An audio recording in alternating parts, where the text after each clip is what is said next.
Hi ಎಲ್ಲರಿಗೂ ನಮಸ್ಕಾರ. ಗಿಡದಲ್ಲಿ ಹೂವೇ ಇರಲ್ಲ ಈಗ ಅಂತ ಹೇಳ್ಬಿಟ್ಟು ನಾವು ಬೇರೆ ಕಡೆಯಿಂದ ದುಡ್ಡು ಕೊಟ್ಟು ಹೂವು ಎಲ್ಲ ತರ್ತೀವಿ. ಆದರೆ ಇದು ಸೀಸನ್ ಸ್ಟಾರ್ಟ್ ಆಗಿದೆ ಅಂತ ಅರ್ಥ. ಯಾಕಂದರೆ ಎಲ್ಲ ಒಣಗಿರೋ ಎಲೆ ಎಲ್ಲ ಬಿದ್ದು ಈಗ ಹೊಸ ಚಿಗುರು ಎಲ್ಲ ಸ್ಟಾರ್ಟ್ ಆಗಿದೆ. ಎಲ್ಲ ಗಿಡ ಅಲ್ಲಿ ಹೂವುಗಳೆಲ್ಲ ಚೆನ್ನಾಗಿ ಬೆಳೆಯುತ್ತೆ ಈ ಟೈಮಲ್ಲಿ. ನೀವು ಎಲ್ಲ ಗಿಡ ಕೋರಿದ್ರೆ ಈಗ ಒಳ್ಳೆ ಸೀಸನ್. ಈಗ ಇದು ದಾಸವಾಳ, ಅದು ಪಿಂಕ್ ಕಲರು, ತುಂಬ ಚೆನ್ನಾಗಿದೆ. ಅಪರೂಪಕ್ಕೆ ನಮ್ಮ ಗಿಡದಲ್ಲಿ ಅಷ್ಟೊಂದು ಹೂವು ಬಿಟ್ಟಿರೋದೇ ನಾವು ನೋಡಿರಲಿಲ್ಲ. ಬಟ್ ಈಗ ಇವತ್ತು 6-7-8 ಹೂವು ಜಾಸ್ತಿ ಬಿಟ್ಟಿದ್ದಾವೆ. ಅದು ಬೆಟ್ಟ ತಾವರೆ ಅಂತ ಕರೀತಾರೆ ಇದನ್ನು. ಇದು ಬೆಳಗ್ಗೆ ಒಂದು ಕಲರ್ ಇರುತ್ತೆ, ವೈಟ್ ಇರುತ್ತೆ, ಮತ್ತು ಸಂಜೆ ಆಗ್ತಾ ಇದು ಪಿಂಕ್ ಕಲರ್ ಆಗುತ್ತೆ.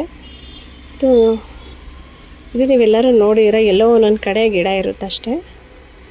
ಆಯ್ತು, ಈ ದಾಸವಾಳ ನೋಡಿ ಪಿಂಕ್ ಕಲರಿಗೆ ಎಷ್ಟು ಚೆನ್ನಾಗಿದೆ, ಎಷ್ಟು ದೊಡ್ಡದಾಗಿ ಕಾಣ್ತಾ ಇದೆ ನೋಡಿ, ಎಷ್ಟು ಪಿಂಕ್ ಕಲರ್ ಆಗಿಬಿಟ್ಟಿದೆ ನೋಡಿ. ಈ ವಿಡಿಯೋ ಇಷ್ಟ ಆಗಿದ್ರೆ ಸಬ್ಸ್ಕ್ರೈಬ್ ಮಾಡಿ. ಬಾಯ್.